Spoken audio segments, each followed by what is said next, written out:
DeAndre, Trey, Jalen, anyone available? Dre and Clint are out. The rest of the guys are questionable. They'll go through their routine, and I will know something here hopefully shortly. Just in terms of the Nets and the way that they've been playing, 9-game win streak, what stands out to you about them, the best shooting team in the league right now? They're playing great basketball, and they, as I said to the team, they're hot as a firecracker. They have, of course, Kyrie and Durant that are, elite players, but the supporting cast is playing really good basketball, shooting the ball extremely well from the floor. They're playing a lot of guys. They have a lot of dangerous guys that are playing off of those guys. So they're playing, I think they're becoming the team that a lot of people thought they would be. And, right now they're playing the hottest team in the league right now. I know we saw that with the Pacers. They played New Orleans, their legs look kind of tired, and they come out last night and pushing the pace. Do you think that can maybe be similar here where they get one game under their belt? I know it's the second half of a back-to-back, but after having 3 days off, kind of getting the legs moving. We have to come out ready to go, playing with a sense of urgency, regardless of who's in uniform. We got to bring that energy, and we got to play better basketball than we did last night. Nate, up in Brooklyn, you were shorthanded, but you were in that game and put yourself in position to win. Anything that you draw from that game going into the night, knowing that you will be without some of your key guys? Well, I thought those guys who was in uniform, I think we started Jalen and AJ at that time, our young guys, and it looks like we're probably going to be heading that direction again. But they played, they went out and they played, and you got to just go out and play the game and give that effort. Bring that scrappiness, that fight to the floor, and you have to do it. For 48 minutes, you have to be connected out there. And I thought our guys did that, and we was in that game late with a chance to win that game. So it's a talented team.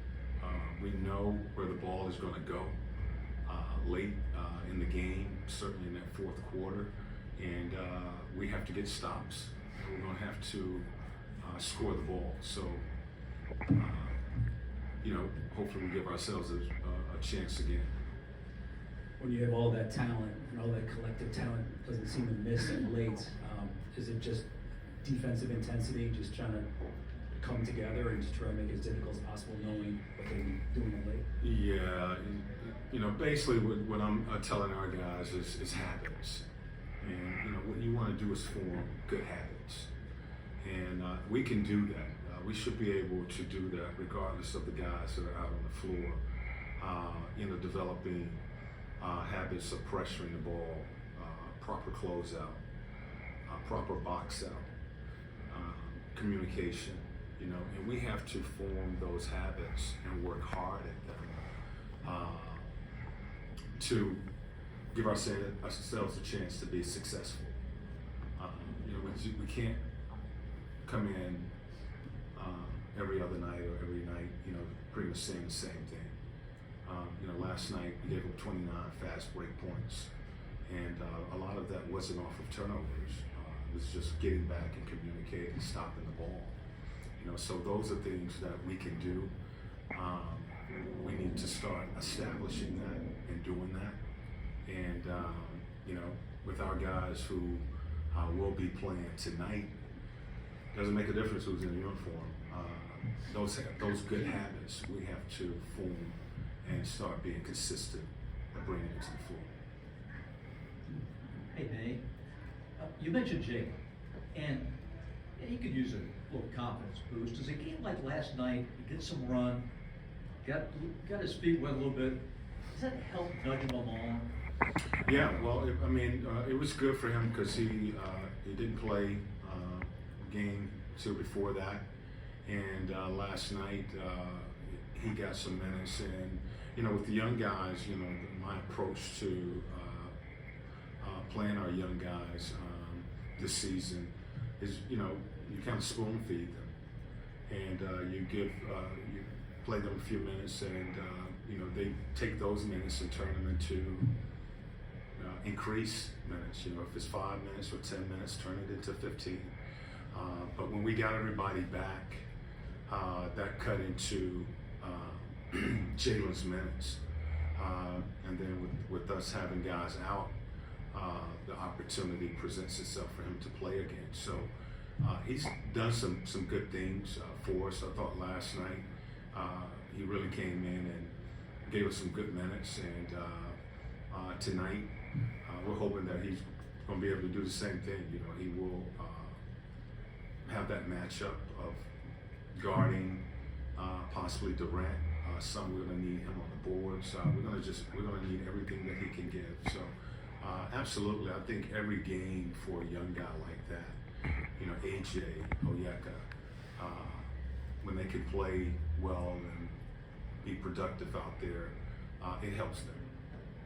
Nate, do you feel not having CC puts a little bit more pressure on JC and Onyeka as far as being the rim protectors? Last night they got in early foul trouble. Is that a big deal for them making that adjustment? Yeah, well, it's I mean, without CC, you know, he's been the guy that has protected the paint for us, and you know, with Oyeka and John being in there, John having to play some 5 last night. At times we were a little small, and because we didn't do a good job of controlling the ball out on the perimeter, now these guys are playing downhill in the paint, and John and Oyeka has to cover, you know, so they're in foul trouble. You know, so it really starts with our guards on the perimeter, your closeouts, containing the ball, keeping that ball out of the paint, not breaking down as much as we did last night. And then if they do have to come over and help, you know, John and O and Frank, those guys have to, they're the last line of defense. They have to protect that basket for us. I know Clint is out tonight. Do you expect that being a long-term, multi-game absence for Clint? Anything new there? It's really been game to game for us. You know, I think he continues to get better, but there's no time frame as far as when he's going to return. Any last questions? Okay, thank you, Coach. All right.